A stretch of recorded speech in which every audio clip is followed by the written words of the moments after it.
Me dijo que revisar su ubicación era controlador. Dejé de hacerlo. Días después, la tarjeta marcó gastos en un resort a cientos de kilómetros. Cuando envié la captura, su madre solo respondió: quédate en casa, ella lo resolverá. No sabían que ya estaba planeando cómo dejarla sin excusas ni escapatoria. Cuando mi novia me dijo con tono firme: deja de revisar mi ubicación, eso es controlador. Decidí hacerlo. Dejé de mirar. Lo irónico es que poco después la compañía de la tarjeta de crédito me llamó para informarme de unos cargos sospechosos en un resort a varios estados de distancia. Mi respuesta fue automática. Supongo que debí haber revisado. Cuando le envié la captura a su madre, su único mensaje fue: quédate en casa, ella sabrá cómo arreglarlo. No me enorgullece haber estado revisando su ubicación. Sé perfectamente cómo suena: posesivo, desconfiado. Pero cuando alguien actúa extraño durante semanas y todavía tienes activado el Find My Friends, porque fue ella misma quien insistió en activarlo por seguridad, es difícil no mirar. Llámenme paranoico si quieren. 2 semanas antes, Julia estalló conmigo por esto. Estábamos cenando y simplemente le pregunté dónde había estado antes, porque me había dicho que iba al gimnasio, pero la ubicación marcaba otra dirección que no conocía. Ahí fue cuando explotó. Me dijo que era un controlador, que revisar su ubicación era tóxico, que necesitaba privacidad e independencia y que, si no confiaba en ella, no tenía sentido seguir juntos. Me quedé mirando mi plato de pasta enfriándose, pensando si tal vez tenía razón y estaba exagerando. Llevábamos juntos 1 año y medio, viviendo 6 meses bajo el mismo techo. Nunca me había dado un motivo claro para desconfiar, solo esa incomodidad constante que había aparecido últimamente. Le dije que no volvería a revisar su ubicación. Ella pareció aliviada, incluso feliz, como si me hubiera corregido. La cena terminó con risas y gestos cariñosos. Por un momento pensé que todo mejoraría. Esa misma noche eliminé la app de mi teléfono, no desconecté el acceso, solo la borré. Quería empezar de cero. Confiar. Al día siguiente, ella madrugó. Dijo que tenía un día lleno de reuniones y que quizá volvería tarde. La besé, la vi salir a las 7:30 y me fui a trabajar. Volví a las 6 de la tarde y ella aún no estaba. A las 8 me mandó un mensaje diciendo que estaba tomando algo con compañeros. Llegó a casa a las 11:30, un poco alegre por el alcohol, riéndose, como si nada. Vimos televisión un rato y luego dormimos. Todo normal. Esa rutina se repitió durante una semana. Siempre ocupada, siempre en algún lugar distinto, cenas, yoga, salidas con amigos, trabajo hasta tarde. Y yo, haciendo mi papel de novio comprensivo, no preguntaba, no revisaba nada. El viernes en la mañana me dijo que pasaría el fin de semana con su madre. Rosa vive a unas 3 horas, y Julia la visita más o menos una vez al mes. No vi ningún problema. Le dije que le mandara saludos de mi parte, y ella sonrió, empacó una maleta y se fue después del trabajo. El sábado por la tarde, mientras limpiaba el departamento, recibí una llamada de un número desconocido. Respondí. Era la compañía de la tarjeta de crédito que compartimos desde hace 6 meses, para emergencias y gastos comunes. ¿Está al tanto de estos cargos?, preguntó la operadora. ¿Qué cargos?, respondí. Comenzó a enumerarlos: cena en un restaurante elegante el jueves por $240, compra en una boutique el viernes por $380, y reserva en un resort de lujo, 2 noches, suite premium, $1.800. Pregunté la ubicación. Era en una ciudad costera, a 5 horas al sur. Ella se suponía que estaba a 3 horas al norte. Le dije que no reconocía los cargos y los marcaron como fraude. Antes de colgar, pregunté bajo qué nombre se hizo la reserva. No pudo decírmelo, solo que se había usado nuestra tarjeta. Me quedé en silencio unos minutos. Luego abrí la laptop y busqué el resort. Era un lugar de lujo. Vista al mar, spa, cenas románticas. El tipo de sitio al que no vas solo a leer un libro en la piscina. Respiré hondo y reinstalé Find My Friends. Al iniciar sesión, su ubicación apareció exactamente en el resort. El punto azul brillaba sobre el Ocean View Grand. Tomé una captura con la hora exacta, 2:47 de la tarde. Luego abrí la app de la tarjeta y guardé capturas de todos los cargos. Le mandé un mensaje. ¿Cómo está tu mamá?, respondió 1 hora después. Bien, estamos almorzando y poniéndonos al día. Le contesté. Qué bueno, mándale saludos. Me devolvió un corazón. Mientras tanto, yo me quedaba viendo las capturas, sopesando mis opciones. Podía conducir 5 horas y armar una escena, pero no sabía con quién estaba ni quería hacer un escándalo sin pensar. Entonces recordé algo: Rosa, su mamá. Tenía su número. Siempre había sido amable conmigo, como si ya fuera parte de la familia. Le escribí. Hola, Rosa. Disculpa la molestia, ¿Julia está contigo este fin de semana? La respuesta llegó rápido. No, cariño. Me dijo que lo pasaría contigo. ¿Por qué? ¿Todo bien? Y ahí estaba. Julia le había dicho a su madre que estaba conmigo, y a mí que estaba con su madre. El cliché de los clichés. Tomé captura de ese mensaje también. Esa noche, Julia me mandó un mensaje alegre. Estoy pasándola increíble con mamá. Creo que me quedaré hasta el lunes. Le respondí que disfrutara. El domingo en la mañana llegó otra notificación de la tarjeta, brunch en el resort, $86. Otra captura para la colección. Pasé el día tirado en el sillón, viendo televisión y comiendo cereal, sin saber aún qué movimiento hacer. Ella me mandaba fotos con su mamá, pero bastaba verlas 2 segundos para notar que estaban recortadas. Esa tarde, observaba con atención las imágenes que había recopilado en mi teléfono. En una se veía claramente el borde del brazo de alguien, en otra, el hombro de otra persona.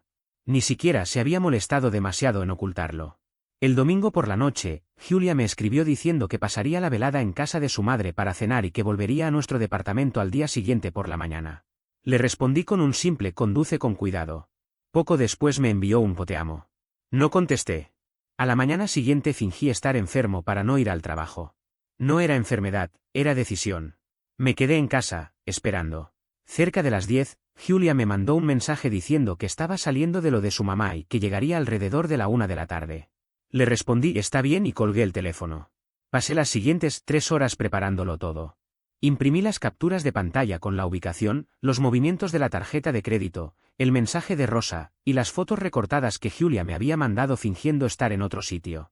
Coloqué cada hoja en la mesa del salón, alineadas y en orden cronológico, como si fuera una presentación bien armada. Luego empaqué una maleta, ropa para una semana, artículos de aseo, mi portátil, cargadores y documentos importantes. La dejé junto a la puerta y llamé a mi amigo Lucas para pedirle si podía quedarme con él unos días. No me hizo demasiadas preguntas, solo dijo que sí, que fuera cuando necesitara. A la 1:15 en punto, la puerta se abrió y Julia entró radiante, con la piel bronceada y una sonrisa despreocupada. Dijo, hola, amor, te extrañé, e intentó acercarse para besarme. No me moví. Solo señalé la mesa. Su expresión cambió, primero desconcierto, luego reconocimiento, finalmente pánico. Tomó la captura de la ubicación, la dejó. Luego la del estado de cuenta. Después el mensaje de su madre. Y se quedó en silencio durante un largo rato.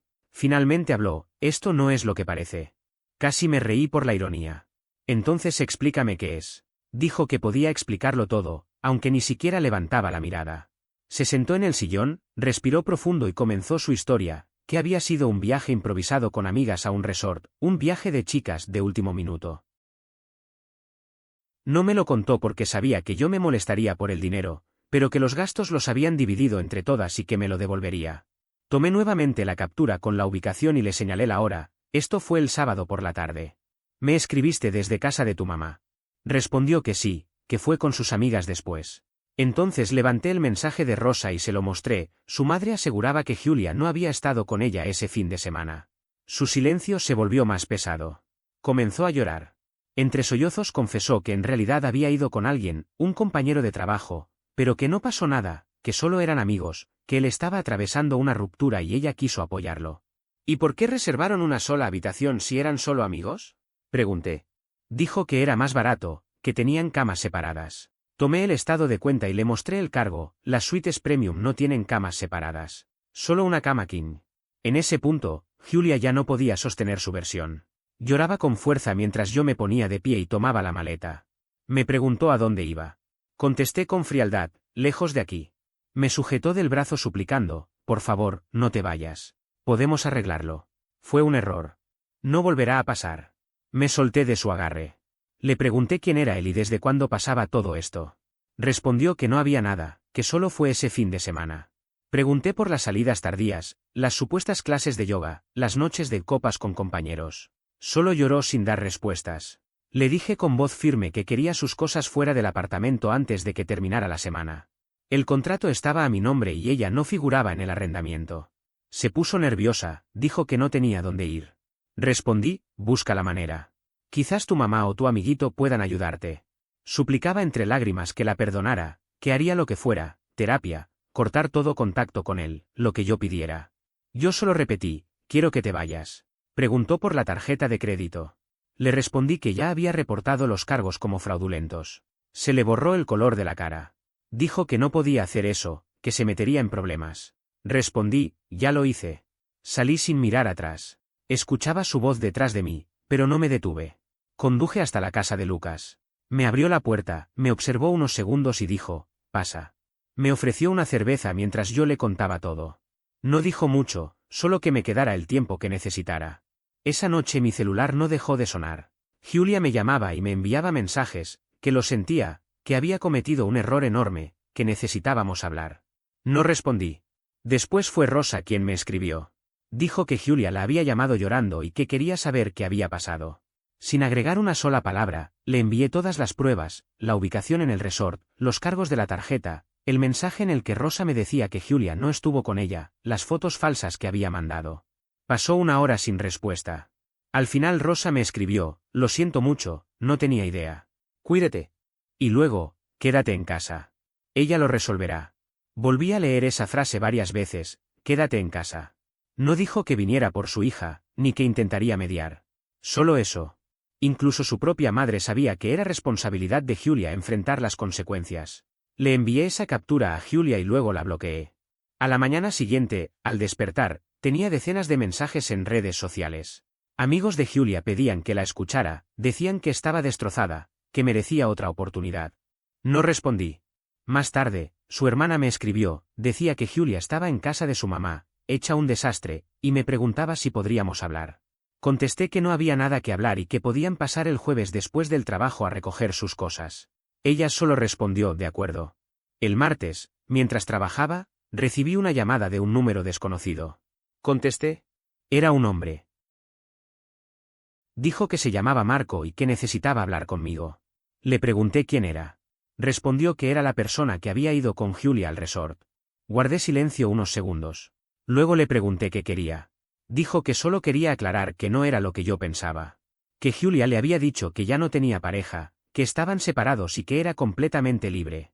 Cuando le pregunté cuánto tiempo llevaban viéndose, contestó, aproximadamente 3 semanas. Todo empezó de forma tan simple que, si alguien me lo hubiera contado en ese momento, no lo habría creído.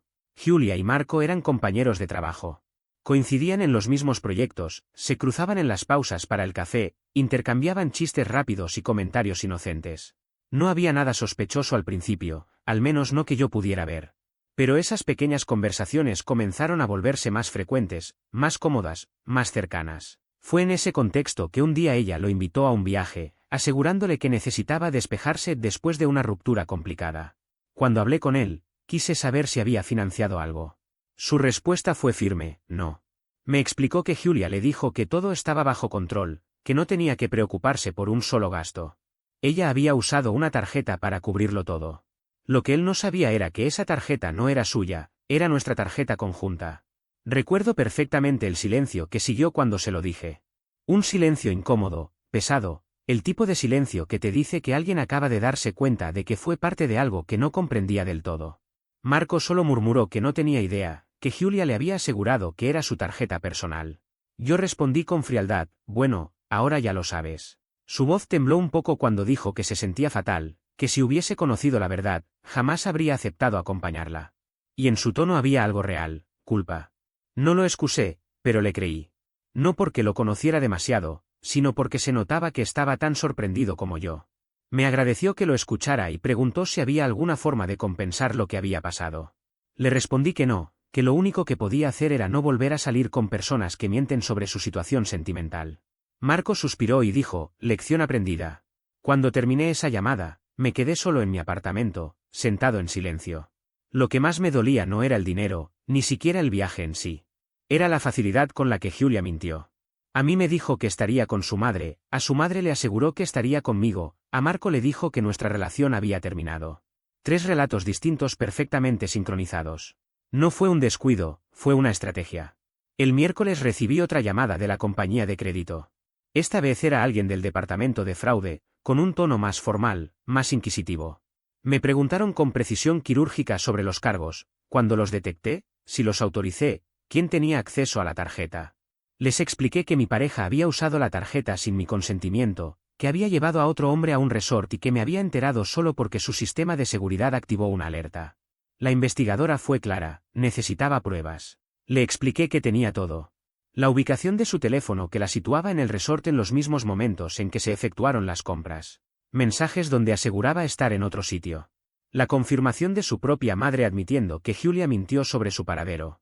La mujer respiró hondo y me dijo que eso era suficiente para cerrar la investigación y revertir los cargos. Pero luego añadió algo que me hizo detenerme. Me explicó que si Julia intentaba disputar la decisión, podría enfrentarse a cargos criminales por fraude. Me recomendó conservar cada captura, cada detalle, cada fragmento de evidencia. Le respondí que ya tenía todo archivado. Había aprendido, a la fuerza, a no dejar cabos sueltos. El jueves en la tarde, la hermana de Julia apareció frente a mi puerta. No la esperaba, pero supe de inmediato a qué venía. Ya tenía todas las pertenencias de Julia empaquetadas en cajas, perfectamente apiladas junto a la entrada. Ella se quedó unos segundos observando el departamento, como si el vacío que Julia dejó hablara por sí mismo. Dijo que se sentía raro ver el lugar sin sus cosas. Yo no respondí. Simplemente la observé mientras comenzaba a cargar las cajas en su auto. En su tercer viaje, se detuvo y me dijo con un tono casi resignado que Julia le había pedido que me preguntara si estaba dispuesto a hablar con ella. Si estás dispuesto a reconsiderar, fueron sus palabras exactas. Mi respuesta fue simple, no. Ella asintió, como si ya supiera que esa iba a ser mi respuesta. Entonces me dijo algo que no esperaba en absoluto. Me confesó que había advertido a su hermana de que esto iba a pasar. Que no se puede vivir mintiendo a todo el mundo sin que, tarde o temprano, todo colapse. Me reveló que Julia llevaba años comportándose de la misma manera, distintos hombres, distintas historias, siempre creyéndose más lista que todos. Me contó que incluso su madre había dejado de encubrirla cuando otro hombre, en una relación anterior, le dijo que necesitaba crecer. Yo era solo otra pieza más en su patrón. Antes de irse, me dijo que lamentaba haber estado en medio de todo esto y que yo merecía algo mejor. Le agradecí. Esa fue la última conversación que tuve con alguien de la familia de Julia. El viernes, al regresar al trabajo, mi jefe me llamó a su oficina. Cerró la puerta, serio. Me contó que el día anterior había recibido una llamada extraña de una mujer que se presentó como mi novia. Según él, Julia le dijo que yo la estaba acosando, que temía por su seguridad y quería saber si me estaba comportando de manera extraña. Mi jefe no le dio información, pero me advirtió que alguien estaba llamando a mi entorno para ensuciar mi nombre. Respiré hondo, le expliqué todo, mostrándole las capturas de pantalla, las ubicaciones, los reportes y las mentiras. Observó todo en silencio y me dijo que documentara esa llamada, también. Era otra jugada más de Julia, intentar invertir la historia para hacerme parecer el agresor. Esa noche, me quedé en casa de Lucas, un amigo en quien confío. Mientras hablábamos, tocaron la puerta. Cuando la abrió, allí estaba ella, Julia. De alguna manera había averiguado dónde estaba. Dijo que necesitaba hablar conmigo. Lucas me miró y yo negué con la cabeza. Él se mantuvo firme, él no quiere hablar contigo. Julia rompió a llorar, rogando por 5 minutos, por una oportunidad para explicarse. Lucas no se movió, no. Ya tomaste tus decisiones. ¿Él también? Ella dijo que no se iría hasta que hablara conmigo. Lucas sacó su teléfono y dijo que llamaría a la policía. Ella se quedó unos segundos en silencio, pero cuando lo vio marcar, dio media vuelta, subió a su auto y se fue. Yo temblaba. Lucas me preguntó si estaba bien. Le dije que no esperaba que apareciera así, que no me sentía seguro. Él me sugirió dejar constancia legal. Llamamos a la línea no urgente. Un oficial vino, tomó nuestras declaraciones, redactó un reporte y me dio un número de incidente. Me dijo que si volvía a aparecer, debía llamar inmediatamente. El sábado decidí volver al apartamento. Quería ropa, quería sentir que aún tenía un espacio propio que ella no había contaminado. Pero cuando llegué, vi su auto estacionado frente al edificio. El nudo en el estómago fue instantáneo. Me quedé unos segundos quieto dentro del coche, respirando hondo. Subí y abrí la puerta. Ahí estaba, sentada en el sofá como si nada hubiera pasado. Dijo que necesitábamos hablar. Yo solo le pregunté cómo había entrado. Respondió que aún tenía su llave. Extendí la mano y le pedí que me la entregara. Ella cruzó los brazos y dijo que no lo haría hasta que habláramos. Entonces, sin perder tiempo, saqué el teléfono y marqué a la policía. Ella lanzó la llave hacia mí, molesta, diciendo está bien. La recogí, le pedí que se marchara. Ella alegó que ese también era su hogar. Le dejé claro que no, su nombre nunca estuvo en el contrato, nunca pagó renta, nunca contribuyó a nada. Lo que intentaba era manipularme una vez más. Esta vez, no funcionó. No vive aquí más. Eso fue lo primero que le dije cuando la vi parada en la entrada, fingiendo que aún tenía algún derecho sobre el lugar. Ella insistía, casi con desesperación, que llevaba meses viviendo allí y que por eso no podía echarla así como así. Le respondí que lo único a lo que tenía derechos era a las cosas que se había llevado cuando se marchó, no al departamento. Le pedí que se fuera. No se movió. Entonces le advertí que ya había llamado a la policía desde el estacionamiento, en cuanto vi su auto. Al escuchar eso, su rostro perdió color. Me dijo que no lo había hecho. Yo le aseguré que sí. Les mostré el informe policial de la noche anterior y les expliqué que se trataba de una intrusión. En cuanto se dio cuenta de que hablaba en serio, se levantó de golpe, tomó su bolso y salió corriendo. Escuché el motor de su coche encenderse, y cuando llegaron los agentes, ella ya se había ido. Les conté a los policías todo lo que había pasado y les mostré el informe previo. Tomaron nota, elaboraron un nuevo reporte y me preguntaron si quería presentar cargos por allanamiento. Lo pensé un segundo y respondí que no por ahora, pero que quería que quedara todo registrado. Me dieron otro número de incidente y me recomendaron cambiar las cerraduras cuanto antes. Les dije que lo haría. Llamé a un cerrajero esa misma tarde. Cambió cada cerradura y me dio un nuevo juego de llaves. Me costó $300, pero valió cada centavo. Por primera vez en semanas sentí que el departamento volvía a ser mío. El domingo intenté relajarme, ver televisión y no pensar en todo el caos reciente. Mi teléfono vibró, era un mensaje de Marco, el tipo del resort. Me dijo que sentía molestarme, pero creía que debía contarme algo. Julia lo había contactado para decirle que había terminado conmigo y que quería retomar las cosas con él. Le pregunté qué había respondido. Me dijo que le dejó claro que no quería tener nada que ver con alguien que mentía de esa forma, que todavía le daba vergüenza haber caído en su juego. Le agradecí que me lo dijera. Me contestó que no había problema, que solo quería advertirme en caso de que ella intentara usarlo para provocarme celos. El lunes, mientras estaba en el trabajo, recibí un correo en mi bandeja laboral. Era de Julia. Un texto largo en el que hablaba de lo mucho que se arrepentía, de que estaba en terapia, que estaba trabajando en sí misma y que había comprendido lo que había perdido. Terminaba pidiéndome que nos viéramos a tomar un café para hablar. Reenvié el mensaje a mi correo personal y luego respondí desde el trabajo. Le dije que no estaba interesado en reunirme, que lo que pasó ya no tenía vuelta atrás, que debía enfocarse en su terapia y dejarme en paz. Para cubrirme, copié a mi jefe en el correo, dejando constancia de que le había pedido que no me contactara en el ámbito laboral. La respuesta de Julia llegó casi de inmediato. Decía que estaba siendo cruel, que merecía al menos la oportunidad de disculparse en persona. No le respondí. Más tarde, mi jefe pasó por mi escritorio y me dijo que si seguía escribiéndome, él se encargaría de escalar el asunto. Se lo agradecí. El martes, cuando por fin empezaba a sentir que todo se calmaba, recibí una llamada inesperada. Era Rosa, la madre de Julia. No habíamos hablado desde aquel intercambio de capturas. Contesté. Su voz sonaba cansada, pero sincera. Me dijo que quería disculparse, que no tenía idea de que su hija fuera capaz de hacer algo así, que la había criado mejor. Le agradecí sus palabras. Me preguntó cómo estaba y le dije que me las arreglaba. Me respondió que se alegraba de escuchar eso. Entonces me dijo algo que no esperaba. Julia se estaba quedando en su casa y la convivencia estaba siendo difícil. Ella intentaba que su hija asumiera responsabilidad por sus actos, pero Julia se negaba y seguía culpándome, diciendo que yo había exagerado. Rosa le había dejado claro que lo que había hecho no era un simple error, mentirle a todos y gastar el dinero de otra persona con otro hombre era una decisión consciente. Julia no lo tomó bien y ambas habían discutido. Rosa, agotada, me dijo que solo quería que supiera que no respaldaba las acciones de su hija, que incluso le pidió que dejara de contactarme y se enfocara en arreglar su vida. Le agradecí de corazón. Me dijo que deseaba que encontrara a alguien que realmente me valorara. Colgamos. Esa misma noche, Lucas, mi amigo, me preguntó si ya me sentía listo para volver a mi apartamento.